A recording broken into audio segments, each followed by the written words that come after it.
छठ पर्व एवं रामनवमी को लेकर वारसिलीगंज थाने में शांति समिति की बैठक की गई। बैठक में कई सारे लोगों ने हिस्सा लिया, जिसमें बजरंग दल कार्यकर्ता अनुराग कुमार, बजरंग दल कार्यकर्ता निरंजन कुमार, चकवाय मुखिया प्रतिनिधि मृत्युंजय कुमार, चकवाय उप मुखिया प्रतिनिधि राजेश कुमार, मोसमा पंचायत प्रतिनिधि अजीत कुमार, बिशनपुर वार्ड सदस्य सुरेंद्र यादव, मोहल्लाचक के वार्ड सदस्य उदय कुमार यादव, राजद नेता सुरेंद्र यादव, भाजपा प्रखंड अनुसूचित जाति अध्यक्ष मिथिलेश पासवान, नगर परिषद अध्यक्ष डब्लू गुप्ता जी एवं कई सारे लोग मौजूद थे। बैठक में सदर अनुमंडल पदाधिकारी उमेश भारती ने बताया, छठ पर्व एवं रामनवमी जुलूस शांतिपूर्ण तरीके से मनाना है। साथ ही उन्होंने कहा कि किसी भी हाल में असामाजिक तत्वों को बख्शा नहीं जाएगा।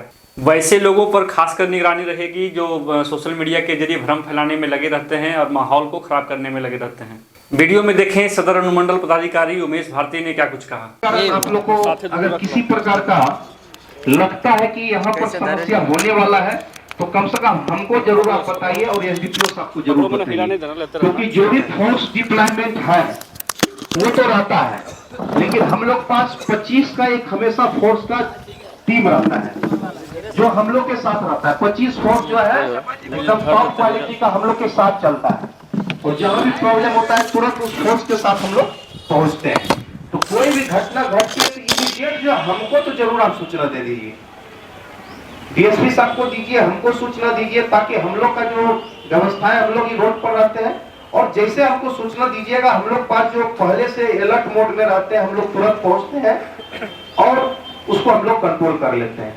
निश्चित रूप से अगर हम लोग का जो आकलन है कि विधि व्यवस्था कंट्रोल में कि अगर आप समय रहते हुए अगर रिएक्शन ले लेते हैं तो आपका वो बड़ा घटना में तब्दील नहीं होगा। होली में भी आपका देखिएगा कि पूरा नवादा हर जगह बहुत अच्छा था। थोड़ा सा कौवा पोल में एक रास्ता का इशू लेकर, हालांकि घटना वहां नहीं घटी थी, कोई घटना नहीं घटी, लेकिन नहीं होता मन मुटाव हो गया। अब हिंदू भाई और मुस्लिम भाई मन मुटाव हो गया कि इधर से जाएंगे तो हम उधर से जाएंगे। तो उस दिन भी हम कह रहे हैं कि आपको 5 बजे शाम को गए थे और 9 बजे हम महोदर से आए थे। तो जाए वहां पर बैठे भी, बैठ के वार्ता किए, क्या प्रॉब्लम था नहीं बोल गया, तो उसके बाद आगे ये घटना नहीं घटी। तो ये है कि जब हम लोग को सूचना आती है तो फिर समय भी हम लोग मायने नहीं रखते हैं कि 5 बजा या 6 बजा या रात के 8 बजेंगे। अगर उसकी गंभीरता को अगर हम समझते हैं कि बहुत जरूरी तो इमीडिएट हम लोग उसको टैकल करते हैं। तो 2 तारीख से हम सब स्टार्ट करते हैं। 2 तारीख को ड्रामा, नौटंकी ड्रामा हम सब बोलते हैं। उसके बाद एक दिन कार्यक्रम बोलते हैं, एक दिन नौटंकी है, एक दिन ड्रामा, एक दिन नाच। तुम्हारा जो है ना धीरे धीरे जो है ना तो पता नहीं चल रहा है। अभी तुमने बताया कि 4 तारीख को मेरा संस्कृति कार्यक्रम, फिर बोलो 2 तारीख को। देखो बाबू स्पष्ट बताओ ना, 2 दिन नाटक, एक दिन हमारी मनसा क्या, तुम तो हमको घुमा रहे हो यार। 2 तारीख से स्टार्ट कर रहे हैं। अभी तो तुम 4 तारीख को बोलो, देखो लिखा 4 तारीख को 9 बजे। 4 तारीख को जो कि है मेला का समय है, उस दिन मेला, उस दिन समापन मतलब होगा बाहर वाला बैठक इसी कारण करते हैं कि हम लोग कोई गड़बड़ नहीं हो, हम लोग को संज्ञान बोलना है स्पष्ट करके। ड्रामा हाँ होता है वो सब। 4 को क्या होगा? 4 को होगा मेला, बाहरी कलाकार, बाहरी कलाकार प्रोग्राम नहीं करेगा सर। 4 को जागरण प्रोग्राम मेला भी है, सांस्कृतिक प्रोग्राम भी है। इसको जो है ना पहले सारा चीज लिखवाइए, तो आवेदन पर पहले सारा एग्रीमेंट करा लीजिए कि मेरा जो है ये जो कार्यक्रम कर रहे हैं ना पूरा जो है एकदम धार्मिक रहेगा, किसी तरह का असली नहीं रहेगा। तो लाइसेंस तो इसको, चूंकि लाइसेंस तो जुलूस का हम लोग देते हैं, लेकिन आवेदन पर निकलवा लीजिए। इसको हमको न संदिग्ध लग रहा है, बड़ी धीरे धीरे पत्ता खोल रहा है और पत्ता वो खोल रहा है कि देखिए ऐसा चीज है ना, 20 साल सुन लो ना, 20 साल सर्विस हो गया मेरा, 1-2 साल का नहीं है, 20 साल का। और हम भी गाँव के ही हैं, इसी नाटक वगैरह भी हम लोग खेलते हैं, जनार्दन परदेसिया भी मंगाते थे हम लोग, ठीक ना। गाँव में भागलपुर एरिया में लैलक का नाम सुने हो ना, लैलक ममारखा सबसे फेमस होता है वहाँ का, समझ गया ना। तो उस क्षेत्र के हैं और एक एक चीज को समझते हैं, ठीक ना। तुम अभी धीरे धीरे पत्ता खोल रहे हो, लेकिन पता चलता है उल्टा दाव पड़ जाएगा। अब खोल दिया, स्पष्ट कर दिया। हाँ अब स्पष्ट किया है। अब जुलूस का जो है उसके बारे में जो सबको पता है, ऐसा नहीं कोई नया चीज है। जुलूस का जो पहला जो शर्त होता है ना, आप कोई भी जो जुलूस निकालिएगा रामनवमी का या दुर्गा पूजा का विसर्जन जुलूस, तो एकदम लाइसेंस लेना 100% अनिवार्य होता है। और उस लाइसेंस में आपका वॉलंटियर का नाम आना चाहिए, मोबाइल नंबर आना चाहिए। और जुलूस में जो आपका वॉलेंटियर होगा वो संख्या होना चाहिए कम से कम 15-20 तो जरूर। और जुलूस का अगर ज्यादा लंबा जुलूस होता है तो वॉलेंटियर की संख्या बनेगी। लेकिन उस जुलूस में वॉलेंटियर हो ये पता कैसे चलेगा? ये तो पता तभी चलेगा जब आपका उस जुलूस में उसको कुछ अलग से आइडेंटिफाई कीजिएगा। तो अलग से कोई बैच आप जरूर दे दीजिएगा उसको, ठीक है? आइडेंटिफाई कैसे करेंगे उसको?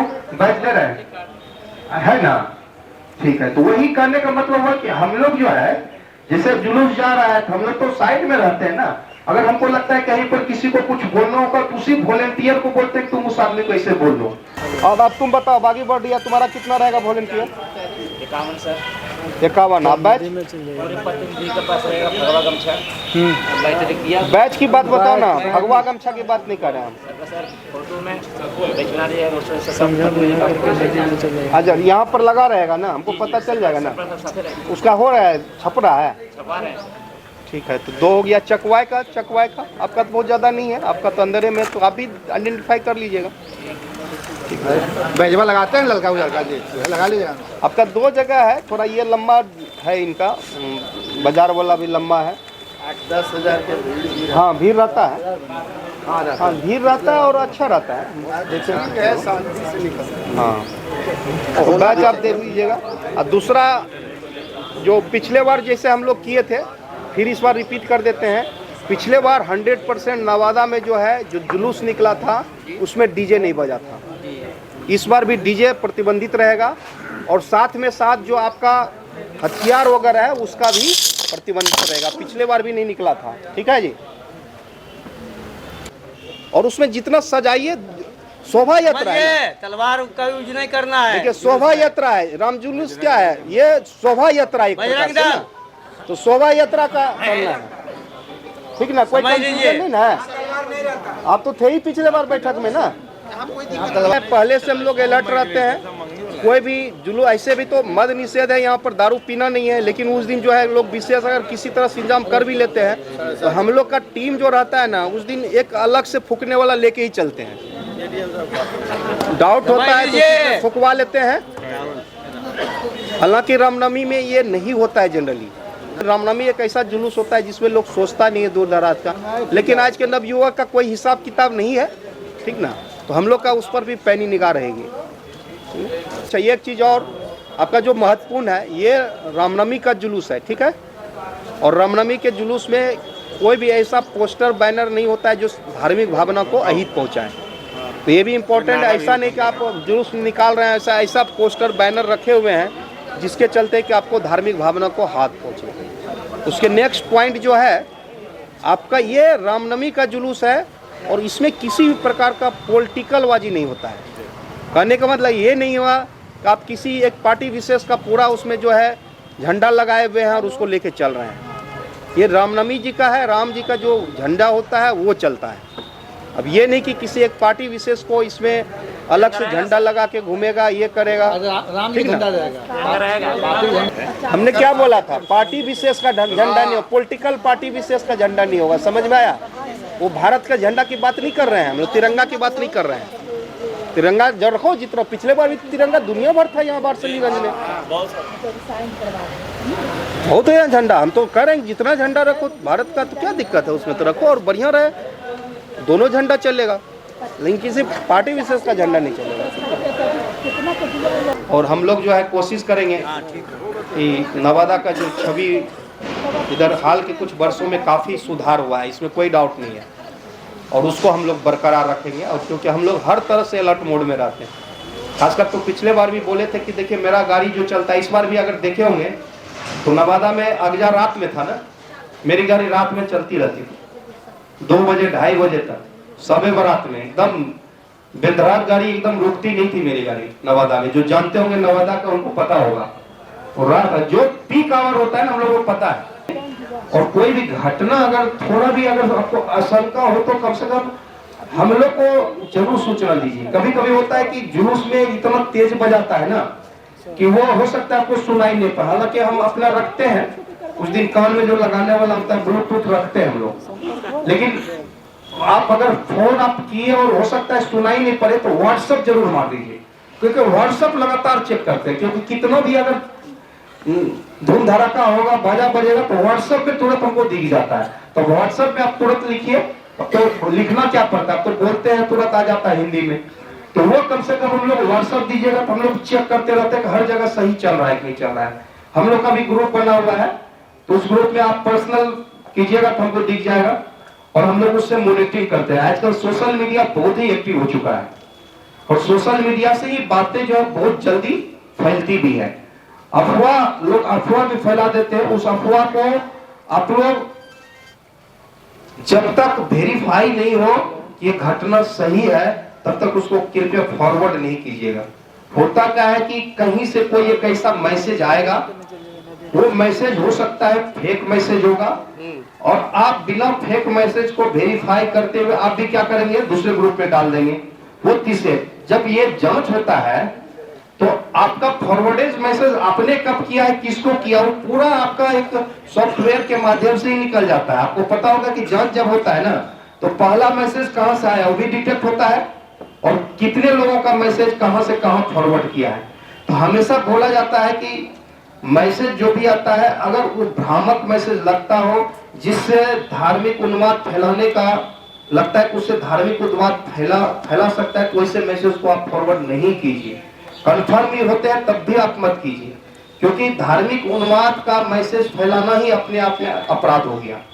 भले वो सच्चा मैसेज होगा, उस मैसेज को आप फॉरवर्ड कीजिएगा तो आप भी उसी धार्मिक उन्माद फैलाने वाले के जड़ में आ जाएंगे और जब आप पर FIR दर्ज होता है तो आप भी चपेटे पाएंगे। तो आप सोशल मीडिया जो है बहुत जो है, जो आपका ट्विटर हो गया, इंस्टाग्राम हो गया, फेसबुक हो गया, यूट्यूब हो गया, ये 4 जो महत्वपूर्ण सोर्स है आपका, इससे थोड़ा बचना है।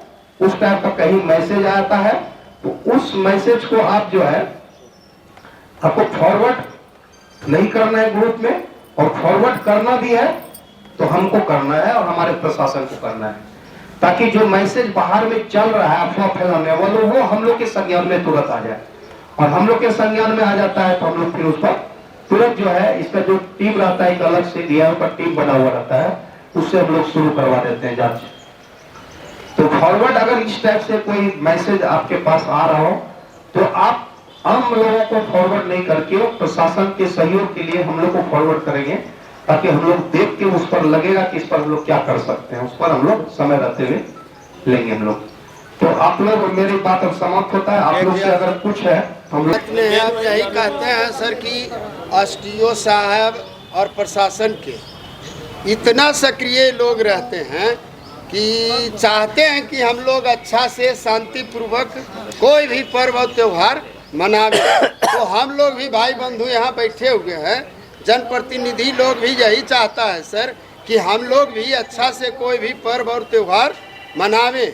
और आप लोग का मैंने हार्दिक अभिनंदन करते हैं, स्वागत करते हैं कि जिस तरह से होली वगैरह पर्व हम लोगों का बीता वैसे यह पर्व भी बीतेगा। और आप जितना सक्रिय हैं, आशा ही नहीं पूर्ण विश्वास है कि अच्छा से बीतेगा और हम लोग भी इस पर केयरफुल रहेंगे।